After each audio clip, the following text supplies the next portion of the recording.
All right, all right, all right. Welcome on in to the Sports on Tap Seattle podcast. It's your boys, two brothers, as always. I'm Sammy on tap with an And I. I'm Sam I on tap. Don't forget, Sammy on tap. Sam I on tap. Correct. And I'm George on tap. Welcome on in. Happy first place Seahawks season. Love it. It's beautiful. First place. We just experienced a road game, and that road game was special. You know why, George? Mostly Seahawks fans. I swear.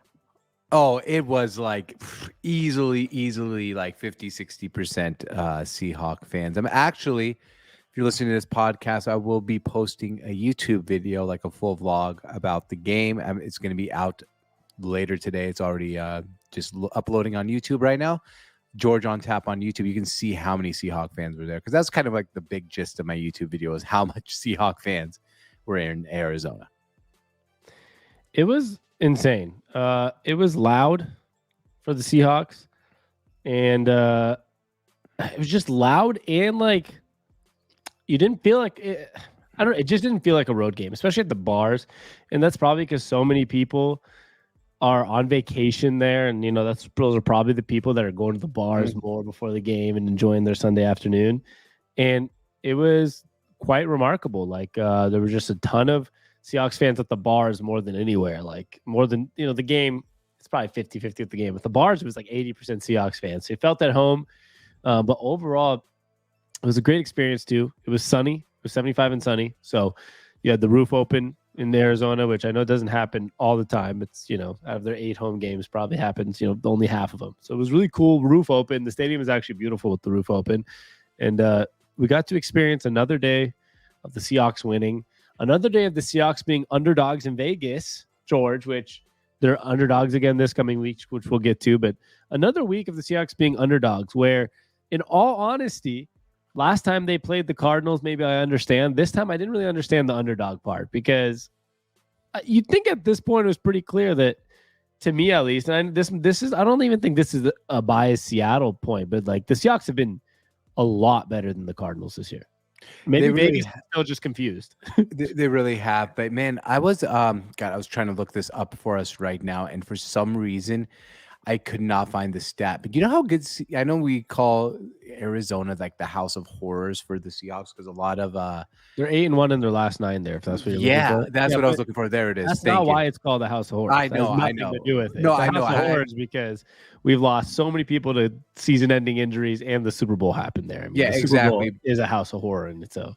Yeah, absolutely. But I just wanted to get to that. Man, we've been dominating them on the road, bro. It's really like, I was surprised to see that it's 8-1-1, because we had that tie game on the overtime, I think, as well. We've been really good on the road against Arizona. Like, this division rivalry is not so much of a rivalry when we keep kicking their ass over and over. But I think it goes back to what you were saying, Sam. I also think they win in Seattle the majority of the time as well. Just an FYI. So do they? You want to check that? Because I'm not really almost sure. 100% sure. Okay. I have no idea.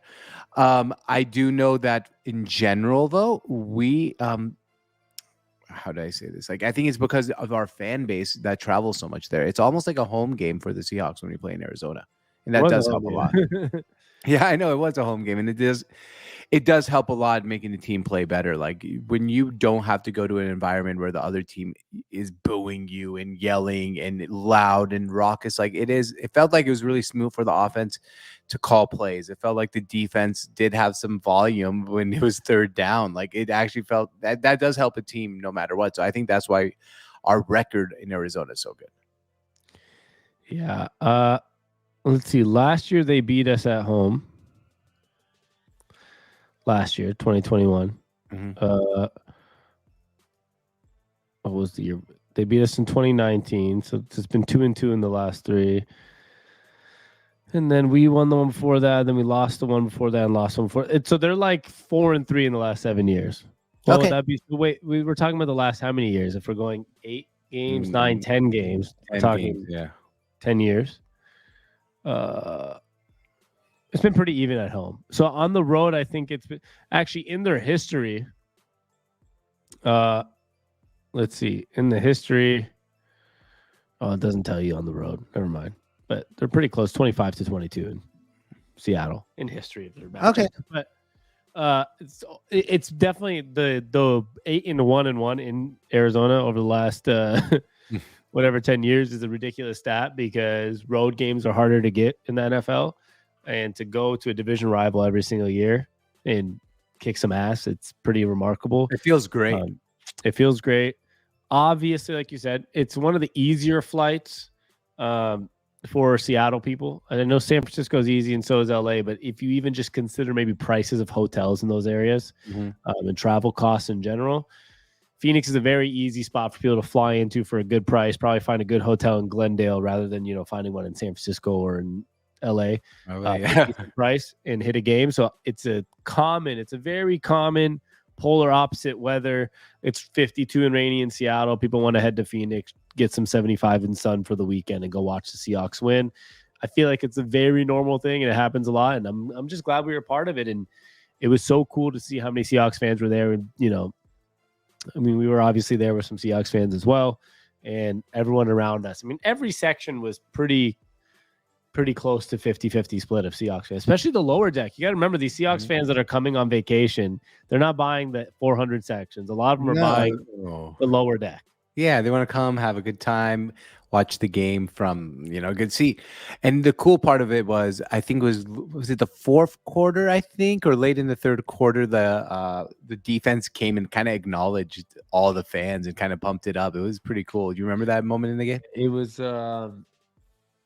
or was it the special teams? The special teams. It was after a punt that got they got dropped on the 5-yard line. He walked up to our section 122 and started pumping up the crowd. And you wouldn't do that on the road. If you might hit a shush on the road, but he hit a pump up and the crowd got loud for him. So it kind of reminded me of a college environment. A lot of college games, a lot of European soccer games. There's an away section. But you see that more here in college football. There's an away section. It kind of felt like, even though it was mixed, but it almost felt like we had an away section of fans that they were acknowledging. It was pretty fucking cool. Yeah, it was awesome. Great win. Great environment. And I'm just excited to continue to see what the Seahawks teams can do, because as much as that was a win against I would say, inferior opponent, nobody in our division's bad. Right, that's the best way to. Well said, man. There's no one in this division. Despite before the season, a lot of people thought the NFC West could be the best division in football. Last year, there was 3 playoff teams in the division, us being the one team that didn't make the playoffs. This year, I don't think there'll be 3 playoff teams in our division. The Rams aren't playing good. The Cardinals aren't playing good. It's us and the 49ers. But I don't think there's a pushover in our division. There's no game you go to in this division where you say, all right, well, this is an easy one. We don't have a 1-7 team. We don't have those 2-5 teams. Every team is pretty damn solid. Yeah, they're all good. So yeah, it is even with the bad records, I'm here to say they're all good, because I agree. They just are. I don't know. The Cardinals are not a team that, you could send the Cardinals to Buffalo tomorrow or to the Eagles. I know they lost to the Eagles, but you could send them there and get a win. I wouldn't say the same about the Texans, right? Right. There's no Texans in our. That's a great point. No Texans in our division. I'm trying to think of other really bad divisions. Not that it matters. There's no Lions in our division. They just beat the Packers. There's no Packers in our division. They almost beat us. They almost beat us. So. Yeah, in general, we play a pretty tough division, so it's nice to see us get road wins and continue to win in the division. Good road win, and it's good odds, or it's cool being the underdogs. Is what I was going to say. Yeah, I agree. I think we were 1.5 underdogs or 2-point underdogs going into Arizona, and it's happening again next week in Germany as the Seahawks go play Tom Brady, and the Bucks in Germany were 2.5-point underdogs, according to Vegas. And I find it crazy because we went through some of those Seahawks odds that you brought up, which is we have an 89% chance of the playoffs, 65% chance at division title, NFC championship appearances at a 27% chance. That's 1 in 4, bro. That's 1 in 4. Think about how cool that is. Super Bowl appearance, 10.9% chance. Super Bowl win, the 6th best odds at 5.1%. Bro, when you think about that, that's a legitimate chance. That's not a kind of chance. That's a legit Football chance. Outsiders have us at 6th best odds to win the Super Bowl. On top of that, a 12% chance to get a top five pick via Denver. So you're talking about a team that has a top 5 or top 6 odds in making a Super Bowl or winning a Super Bowl. Not even making.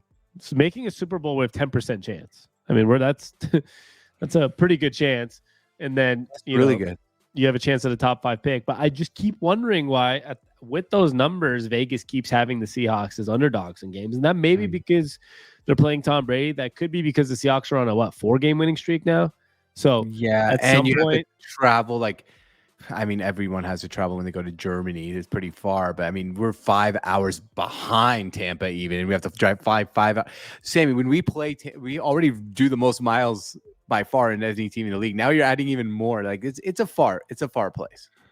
Yeah, I'm not a big fan of the miles stuff. I used to think it makes a difference because like this year we had the most miles traveled out of any team in the NFL by far, by like 20,000 miles, and we're 6-3, and we have, we're a top 5 team in football, top 6. So like whatever. At the end of the day, for me, I think it's because Tampa Bay is, they're 1-4 in their last, or 1-3 in their last 4 games, while the Seahawks are 4-0 in their last 4 games. I think just the odds are looking at like, probably break a little bit of a Seahawks win streak, and Tom Brady might get another win is probably what the odds are looking at, right? Yeah, probably. What's funny about this team is I think Vegas still can't figure him out, right? Like every week it's like an underdog. And I know it was on the road, but like I was looking at that, I was like, how are we underdogs against the Arizona Cardinals? Like we're so much better. And it turns out we were better, right? And I mean, despite one Geno mistake, that pick he had, could you ask for a more like clean, perfect game? They haven't been making real mistakes, this team. No, they haven't. And that's like literally, other than that pick 6, like you said, he played a perfect game. But I guess I kind of want to just, you're talking about being underdogs and all those cool odds about winning, the NFC or going to the Super Bowl. Our expectations have really changed before the season. Like if you told me, all right, let's forget the Super Bowl and the playoffs things right now. But if you told me before this season that I am kind of surprised that we're underdogs against Tampa Bay in Germany, I would be like, nah. Before the season, you're saying we're probably 7-8 point underdogs going into that game. Now we're shocked that we're actually underdogs. If you told me before the season Arizona was a playoff team last year, we're going to go to Arizona and we're shocked we're underdogs, I'd be like, we probably would be underdogs. Our expectation level is really what has changed a lot throughout this, especially during this 4-game winning streak. Yeah. I think it is the expectation levels that have changed, because even as the season started, at an okay pace, my expectations continued to not be very high, right? Yeah. And I don't mean it in a wrong way, because obviously I'm a diehard Seahawks fan. That's why we're doing this. This is a, this is work for us, but it's also, we're diehard Seahawks fans, and it's also like my passion. We're fans talking to fans. Like this is where we are fans. And it's even after a couple game winning streak, I started being like, okay, like, yeah, this team has a playoff chance, but like can't be that good, right? Like I kept taming my expectations, but now it's just getting to a point where it's, I was going through the standings. I mean,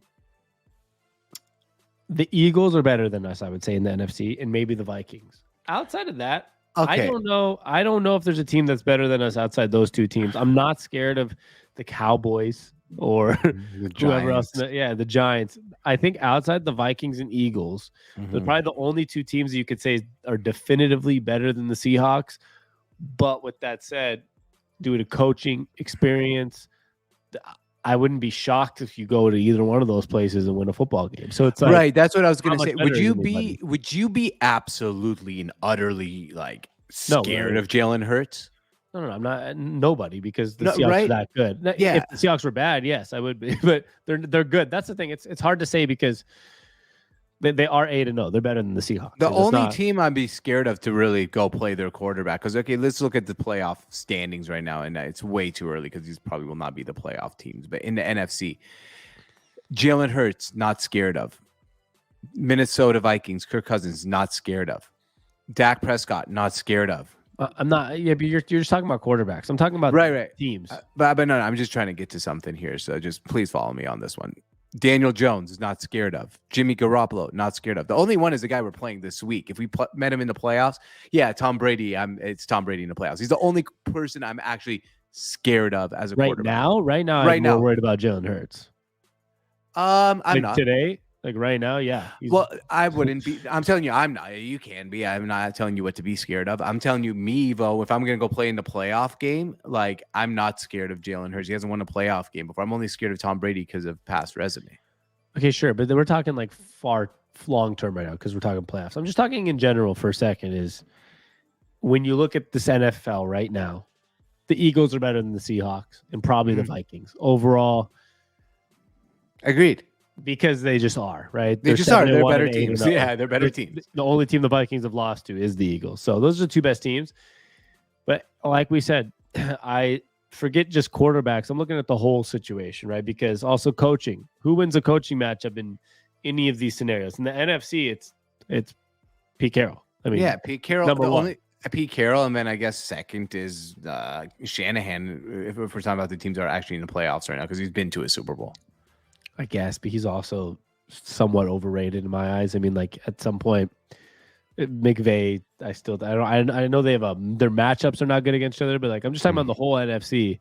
Pete Carroll's forget the playoffs. The whole NFC, Pete Carroll is the only coach. There's no Harbaugh, Belichick, Tomlin. Those are all in the AFC. The best coach is Pete Carroll, like the most tenured. So I think going into a playoff series, going on a playoff run against any of these teams, I know number one, the Seahawks have the coaching advantage probably. Number two, I know Geno Smith is not experienced, but he is experienced at the same time. It seems like he's not very fazed by like moments, experiences. When they asked him about his pick six after the game, he was like, well, what went through your head? He said, what went through my head is next play. He's like, I've been in this league long enough to know like one play does not determine your game. And I'm like, he's not a young quarterback. He's not a 22-year-old guy in this first big moment of his life. Like, even if it's his first big playoff game or first big moment, I don't think it phases him very much because he's 32 years old and he's been in the league for 10 years. And he's also and he's playing right now with, literal house money. Yeah, for him, there's nothing to lose. So I just think at the end of the day, whether we're the best team or the second, third, fourth best team, I think, like you said, the expectations are way higher than they once were. And I think it's rightfully so because this team has proven to be a good running team, a good passing team, great coaching, a good defense now all of a sudden, like can cover top receivers. DeAndre Hopkins didn't, give us nightmares on Sunday. That's a big deal. That's a big deal if DeAndre Hopkins is not giving you nightmares. That means you can defend good receivers, and that's going to be huge. And we can defend the run game, and we can slow down a running quarterback. Kyler Murray didn't put up 100 rushing yards on us, right? So there's so much optimism here for a team that I thought was going to win 3-4 games. I don't know what's going on, and I can't get a grip of. I can't understand what's happening still at this point because I couldn't. At the end of the day, it's mostly Geno Smith. I couldn't have guessed this was going to happen. And I just can't believe it. I'm excited. I keep getting more excited every week.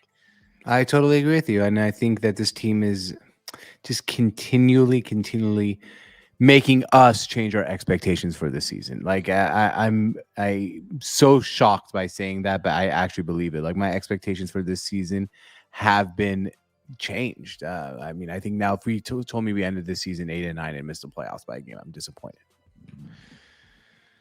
Yeah. Oh, if we missed the playoffs. Oh, yeah. But okay, I guess at this point, let's say the Seahawks do become a playoff team, right?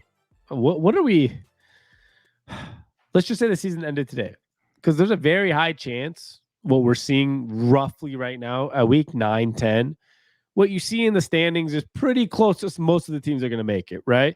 I would confidently say like the Eagles, the Vikings, probably the Seahawks right now, the Cowboys, like those couple teams, like pretty confidently that unless there's an epic disaster, those teams are playoff teams right now. Yeah.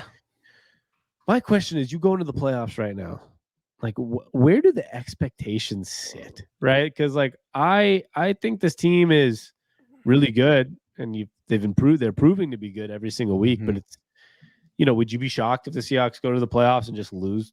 No, but once you make the playoffs, again, especially this year, I say my expectations is win a game. One. Yeah, win a You game. get a home game at this point. We're a third seed. Yeah, you got to take care of home and field advantage and win a game. That would be like my expectations. Win a playoff game. I mean, I don't think my expectations are to win a Super Bowl this year. It's a rebuilding year. We weren't supposed to be here. Winning a game, I'd say, was a successful season. Obviously, just like the Mariners, I said this the whole entire thing. Yes, there's my expectations, but will I be disappointed when the season ends? Absolutely. Still, right? Like you're Yeah, never you going to always be get. like, You're never happy watching your team lose in a playoff or in a right, series, whatever it because you know is. how close you are. Like literally, if you win a playoff game, now you're 2 wins away from a Super Bowl.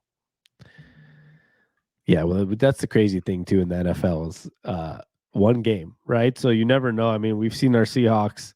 What year was it? 2010 at 7-9, make the playoffs and win a game against New Orleans in the playoffs. Right. So you really never know in the NFL, especially because it's just one game, one game.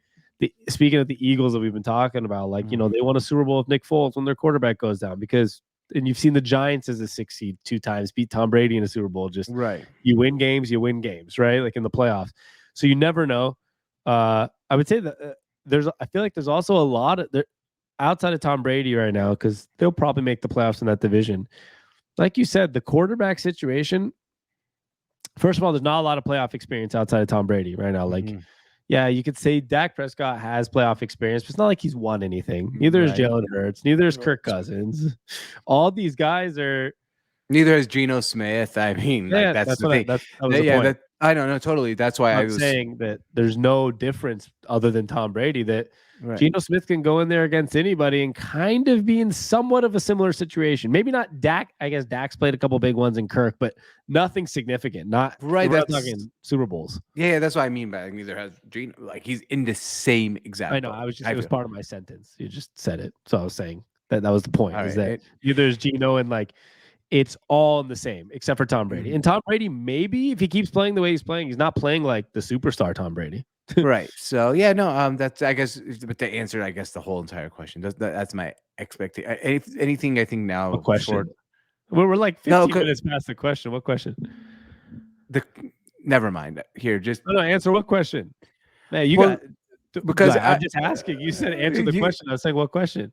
I was just trying to, kind of wrap up the whole entire conversation because you went through the whole thing. I'm saying that basically, I'm not like arguing with you. I'm asking what question. I'm trying to get to that. I'm saying that to wrap up the whole thing where we started, like, what are the expectations now going into playoffs? And with all that like stuff we just said, the answer to me would be anything short of a playoff win would be a disappointment at this point. That's my expectations.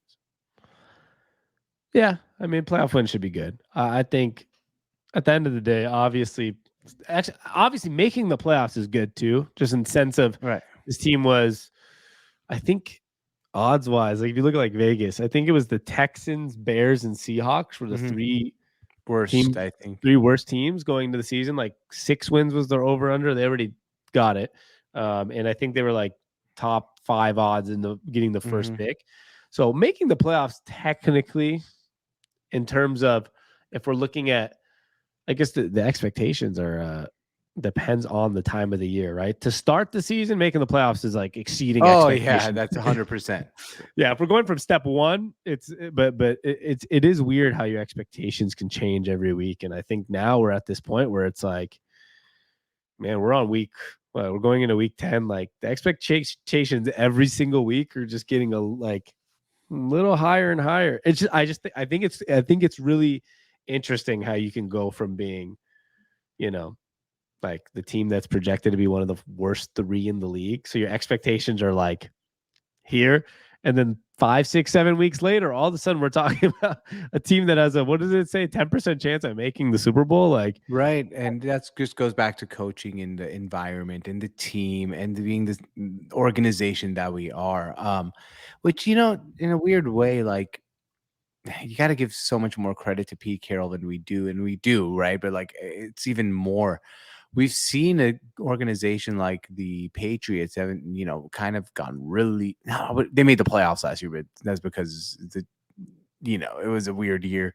But they weren't able to go so seamlessly, and that's with Bill Belichick. Like it's been seamless with Pete Carroll in 1 year. Like before Russ, we made the playoffs. After Russ, during Russ, we made the playoffs. Now this, we're in first place. Like it's seamless.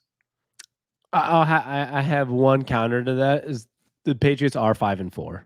They have a Right. winning record this year with very questionable quarterback situation. And they made the playoffs last year, which the Seahawks didn't with a Russell Wilson too. Right. No, yeah, I'm saying, but it's been 3 years now without like it's not been like such a seamless transition without. I understand, but that I didn't finish the point there. The point was that we got really lucky. Is that Geno Smith, and I don't know if this is Pete Carroll or if Geno Smith is actually just like I don't know if we traded Geno Smith to, let's say, the Patriots right now, would he be as good? And then they're really good. Like so, I'm not. The one hard thing here is I think we all know in the NFL is the quarterback can really dictate how good your success is. We're seeing it with Pittsburgh. Mike Tomlin's never had a losing season, right? They're really bad right now when they don't have a quarterback. Right. And so I don't know if the Seahawks just got really lucky that Geno Smith is really good, or if most of that credit, not most, but like a good majority of that credit goes to Pete Carroll. Because if Bill Belichick had a guy playing like Geno Smith, I tell you that team's not 5-4. They're probably 7-2, right? Is it luck or is it that we're good at evaluating talent and we're good at? I don't know. I don't know. I don't know either. It's I can't answer the problem is I can't answer anything in relation to Geno Smith because it's been the most unique, awesome. There's so many verbs. There's so many adjectives you could use. I mean, like for this, like unique, awesome, surprising, exciting situation I've ever seen. Fun is probably my favorite one. It's fun. It's great to see a guy really rejuvenate his whole entire career after being a backup for as long as he has. I mean, we were talking about this yesterday. There's not many precedents for this in history of the NFL. So we are seeing something very, very, very, very, very odd happening with Geno Smith. And I love it, obviously. See, you just went from saying fun to unique to odd. This is what I mean. I know. I know. There's not one word. I was saying there's not one word. And you said, I would say fun. And then your sentence finished off like 5 more of those adjectives because it is fun, but it's also more than it is fun. It's also surprising and unique. Okay, and I guess odd. I would say my favorite word to describe would be fascinating. Yeah, it is pretty fascinating. There's no, there's not, I don't know. I don't think there is a single word because it makes no sense. I think what's happening this year doesn't make much sense. We've never seen something like this outside of, we talked about this yesterday, but maybe Steve Young is an example. But Geno's to me is maybe even more shocking in the sense that the dude hasn't been a starting quarterback for 8 years. I don't know if Steve Young had to wait that long. I have no idea. That's what I was doing on Football Reference. But at the end of and so I think he was #1 pick too, right? Steve Young. So it's not like, I mean, Geno it was a first rounder, correct? I don't know. I think he was 50 something pick. If I'm not mistaken. Okay, so here's what. All right, so here's, I mean, just to talk about so he was 22nd overall, Steve Young. I don't know what Geno Smith was. So as a first round draft pick, he played 2 years in Tampa Bay, was the starter, then lost his job, and then was the backup for 1, 2, 3, 4, 5, 6 years in San Francisco, then became a Hall of Fame quarterback and won a Super Bowl. So it's about the same as Geno Smith. Yeah. Obviously, Geno Smith, we don't know if he's going to get as good as him, but it's about the same as Geno Smith. But once again, the only thing that'd be making, you said, what pick was Steve Young? You said it's 22nd overall. Okay, I was gonna say if he was like the first pick, it's maybe less surprising. Wait, no. That's 22nd overall weighted career AV. Whatever Steve Young was. Let's look it up here. I got first overall in the supplemental draft. What the hell does that mean? Is that, I think that's a secondary draft because I think he remember, like Josh Gordon was in the supplemental draft because Steve Young did the whole Mormon mission, I think. The whole Mormon thing, yeah, it's called the mission. Mission. I know. At first I didn't know what it was called, and I said thing, and I said mission. Okay, but that makes it a little less shocking, if that makes any sense to you, because maybe he had some bad times at some other places, but like he was supposed to be this good, right? I think Geno Smith was 39th pick in the draft, second rounder, and even though he was so good in college, it seems like all NFL scouts said, not a first round guy, not guy that, and then played at teams and were all like, yeah, we were right. Everyone was pretty much right on Geno Smith, right? Being a second rounder, like 100%. They were correct. yeah, with Steve Young, it seems like it was more like other teams were maybe wrong about him, if anything, because if he was the number one pick in that draft, like that means maybe the opportunities weren't right in those certain situations, and they were right about him, but they didn't give him the right opportunities, and then he turned out to match what his expectations were, even though there was a.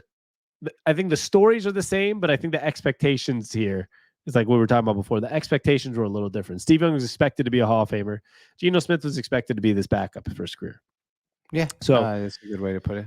It's probably the only two cases we have that it's like this. And now you can add guys like Kurt Warner, but he was not a backup in the NFL. But it doesn't matter, right? It doesn't matter if he was in the NFL or not. Like at the end of the day, no, it does not matter. At the end of the day, he's a guy that everyone's like, nope. And then all of a sudden you get an opportunity and you prove yourself to be a Hall of Fame guy. Now, if Geno Smith does this, that means we're going to maybe have a Hall of Fame quarterback for 5 years. This would just be the craziest like ending to this story that I've ever seen in my life. Like, yeah, it would be very, very, very, very, very fortunate for the Seahawks. Yeah. I mean, it'd be the coolest. It'd be the easiest team to root for in the NFL. Like after being out that long and then doing it, like it's an easy team to root for, unless you're like a fan of a rival team. Yeah, it's pretty hard. I don't think anyone's like against Geno Smith. Maybe like obviously outside of like division rival type of stuff. Yeah, like nobody's like, damn, this sucks that Geno Smith's good. Yeah, maybe Jet fans just because like, wait, what? Yeah, I don't even think so. I think they think it's funny. Like we're not even the same division, like not even the same conference. So who cares? Yeah, like, I was looking up Rich Gannon, by the way, if you're interested. Go ahead. All right. Even if I said I'm not interested, I know you're gonna read it. Well, if you, yeah. Anyway, so he played. You gotta take a joke, George. You gotta take a joke, my friend. I am taking a joke, but I'm just trying to read these stats for you. So anyway, the point is, he was a starting quarterback. 1, 2. It looks like an injury there. 3, 4, 5 years of Minnesota. Went and started in Washington. Then became a backup for 1, 2, 3 years in Kansas City. Started 2 years in Kansas City. Then became good in Oakland.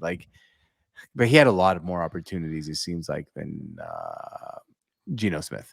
He sounds like he had a lot of starting opportunities. Yeah, I mean, I was not prepared for this. I thought he was going to have a similar. Yeah, Geno is very unique, man. Like he also got passed around. Like nobody saw the potential. The one thing with the Steve Young thing as well, it seemed like the 49ers knew he was good, and they were like, just wait till Montana's gone.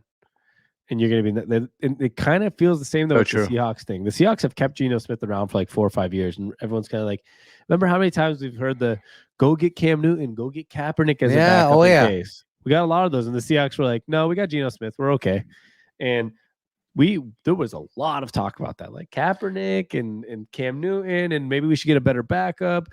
Like Mariota was a topic all the time. The Baker Mayfields of the world, the Sam Darnolds of the world, like always when there's that guy that kind of lost their job is looking for something, the Seahawks always came up as a potential, like, yo, bring him in.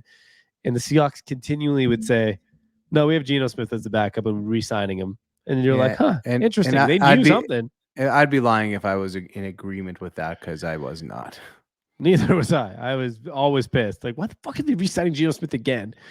And it turns out it was you know what? Right. I'm going to start like saying this more often in general. Like, we're really not fucking smarter than the rest of these guys.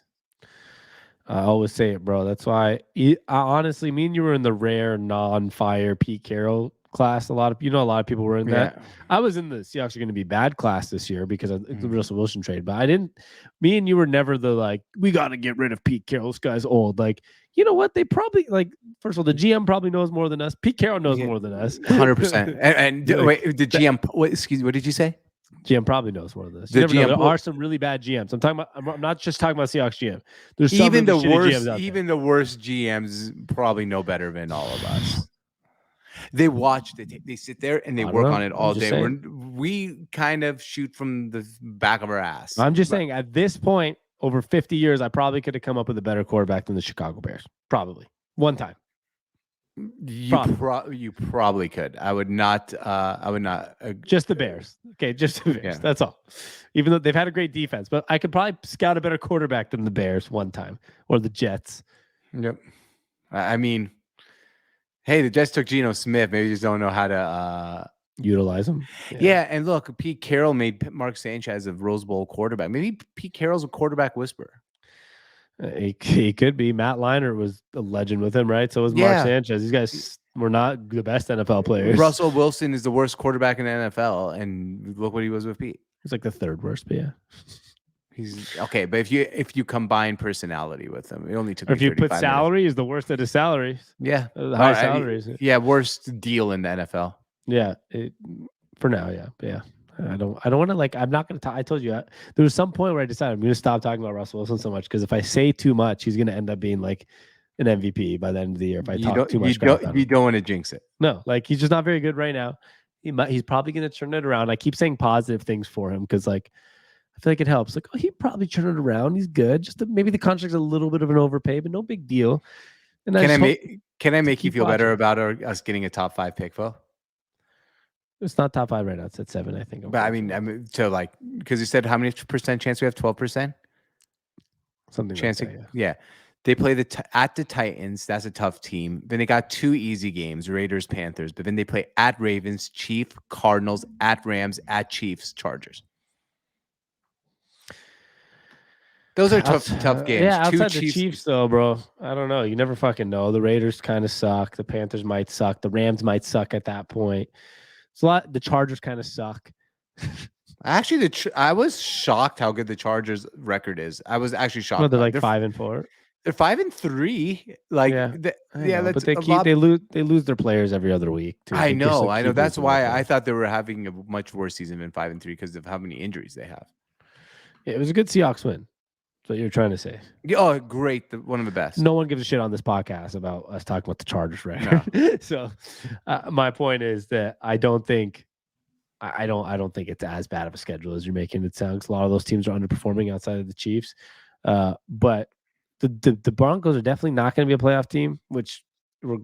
I'd be shocked if they're a playoff team, which means it's going to be a good draft pick for the Seahawks. If you get anything in the top 12, 13, 12 for this trade, and we didn't have to pay Russell Wilson, and we got Geno Smith, and we got Noah Fant, Shelby Harris, and got all these rookies. We got Charles Cross off of this trade with that 9th pick.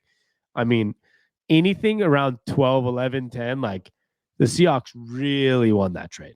Really absolutely. Yeah, totally did. I'm hoping they continue to be bad. That's all I'm going to say. Oh, absolutely. What do you think happens with the Seahawks game this week?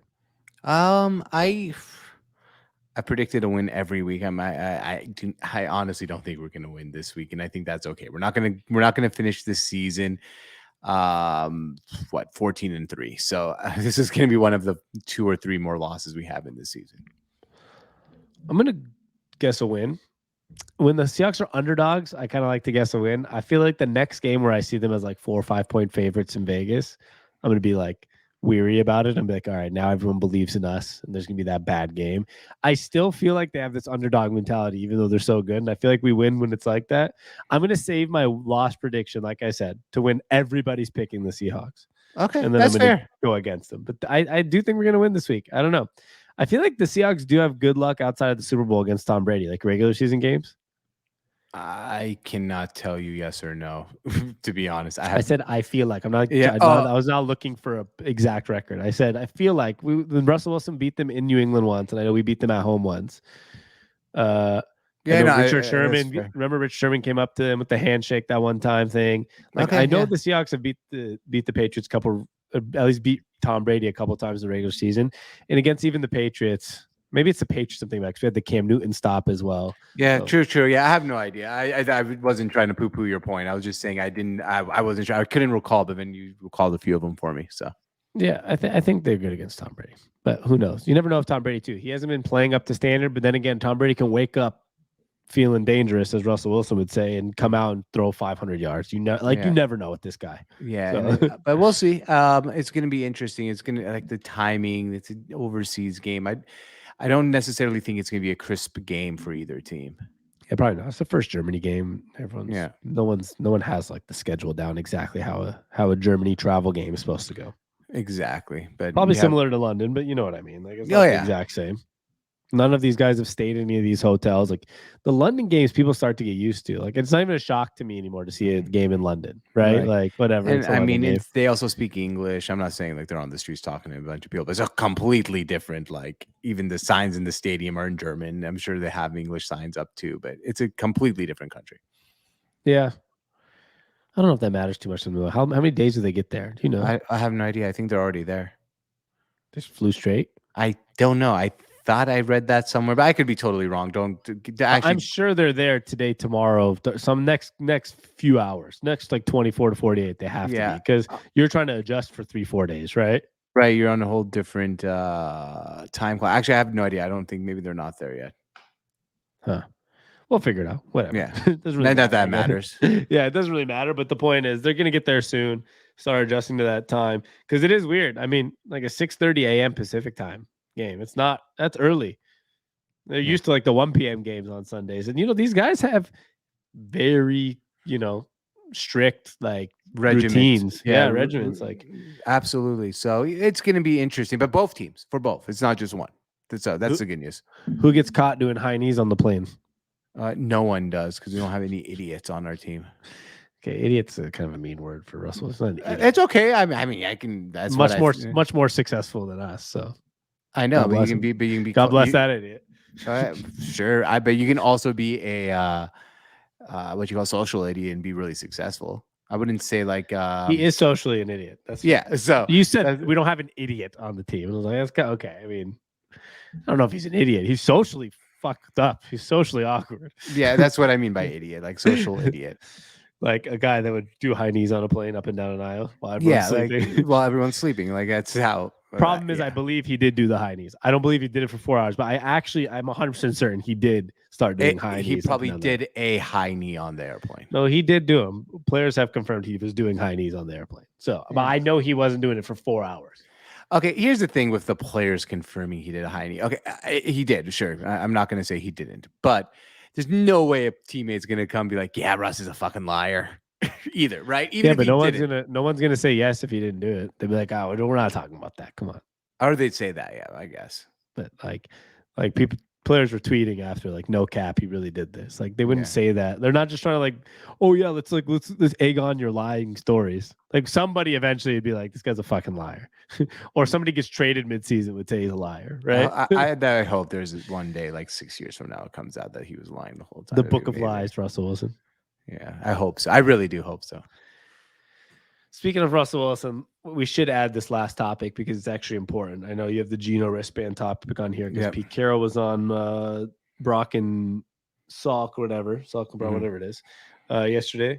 And what Pete Carroll said, like, oh, it's really helpful that Geno has the wristband and him and Shane can do that. And we had some resistance to that in the past. And like you saw both guys smirk when he said that, like, oh God, here we go. Yeah, I guess I was reading about it a little more. Russell Wilson refused to wear a wristband. Yeah, that's obviously what I mean, like refused to. Like but can you? Someone needs to explain to me what's the refusal behind it? Like, is it not cool? Like, why would anyone refuse a wristband? I'm just like psychologically, is there some reason not to want to wear a wristband? I mean, because he thinks he can run the offense his way. I don't know. You never know. Either he thinks he can run the offense his way. He thinks Russell Wilson has weird theories. Probably might have been like demeaning his intelligence. Like, I don't need a wristband to be able to help call these plays. You never know. Yeah, I have no idea. I'm actually asking in like if anyone knows why. Is there like does that mean like Geno has no audibles? Like, I just wonder what the whole like I refuse to wear a wristband actually comes from. I'm wondering. That's all. I have no idea. Because I mean, if you just go through some people's comments here, there's a lot of. If you go Google search right now, you can find pictures of Manning, Brady, and Rodgers all wearing wristbands. Okay, right? so yeah, I thought that too in my head. I didn't say that because I didn't want to be wrong. Like, I wasn't sure if I remembered that correctly. So I'm just wondering what the logic behind it is. No, I don't think anyone knows. I think that's why it's kind of a shocking situation. And that's what I mean. Pete Carroll said there was resistance to that, so we didn't do it before. So like it was obvious. That was the point of the quote, is that like Russell just said no. I'm not wearing a wristband. It's just weird. Has he? Is he? I'm interested to one. Does he wear a wristband in Denver? There's 0% chance. Like I'm just I maybe learning. I have no idea. I'm not. And I guess wristbands are not my expertise at all. So I just wonder. Yeah, it makes and by wristbands, guys, for somebody that might be confused by this, we're talking about like the play calling. Yeah, not just like a wristband. Russell Wilson does wear like black tape wristbands on his wrist. Somebody's gonna Google and be like, "He's wearing wristbands." Like, I know. I was about we're to talking about the play calling. We're just assuming that like but. We're talking about the calling wristband, the one with the white cover that you see quarterbacks look into, the playbook one. I see someone. He was wearing a wristband once. Is this years ago or is this fake? No, he wore it back in like 2012. Okay, he did. Early in his career, he did, but he's not. All we know is that Pete Carroll's talking about the connection of Geno Smith with Shane Waldron. So all we know is that during the Shane Waldron area the last year or two, there's definitely been a refusal. We don't know. I don't think. I have no research of 2016, 17. Okay, but we know that he was talking about why Shane Waldron's offense working so well with Geno Smith. Okay, and then he's talking about how Geno Smith's good at, the scheme and how everything's going smoothly using the wristband, which we had refusal to that in the past, so we didn't do it before. That was like the flow of the sentence, and so it was like, oh, you basically just said the wristband's helping a lot with offense, and Russell refused. Shane Waldron makes sense. Yeah, it's weird. It is weird. Yeah, but I don't get it. So, man. Yeah, and this goes to show maybe Russell, there was times where it's not that he got much worse, but in the last year in Seattle, maybe it was just harder to get him to lock into team philosophies. And same thing in Denver, maybe, right? Like maybe he hasn't gotten much worse talented-wise or whatever, but we've seen him refuse to use his legs to save his body, even though he's really good at using his legs. We've seen him refuse to get rid of the ball because he's scared of making, mistakes, like throwing interceptions and stuff, where if you get rid of the ball, like you need to get rid of the ball. Right. And now you're talking about things like refusing to wear the wristband. Like maybe it's not this talented drop, but the ego and refusing to do little things that could help have just, made it worse for him. You never know. Yeah. He's an egomaniac in my opinion. And I'm not mincing my words by any means. Yeah. Well, let's see if he gets any better or not. Hopefully not. All right. Well, I think that's all we got, man. But end of the day, go Hawks. We had a fun weekend this week in Arizona. That was awesome to watch them on the road like that, bro. And everybody, thanks for showing out in Phoenix. Hope you guys enjoyed the sunshine. We are here in Phoenix, so yeah, it was great. Like I said, we have one of the best fan bases in football, and it just goes to show when you see us on the road. Shout out 12th Man. Shout out everybody out here. And if you like all sports, make sure you check out our other podcast. It's the Sports on Tap podcast, just like this one. Drop the word Seattle. So look up the Sports on Tap podcast on all platforms or follow us at the Sports on Tap. And for the Seattle brands, follow us everywhere at Sant Seattle, SONT Seattle. I'm Sami on Tap. That's SAMI on Tap. And I'm George on Tap. And like we like to, that was a weird sentence by me. And as we like to say, thanks for stopping by. To this podcast and to Phoenix. And we'll see you next time.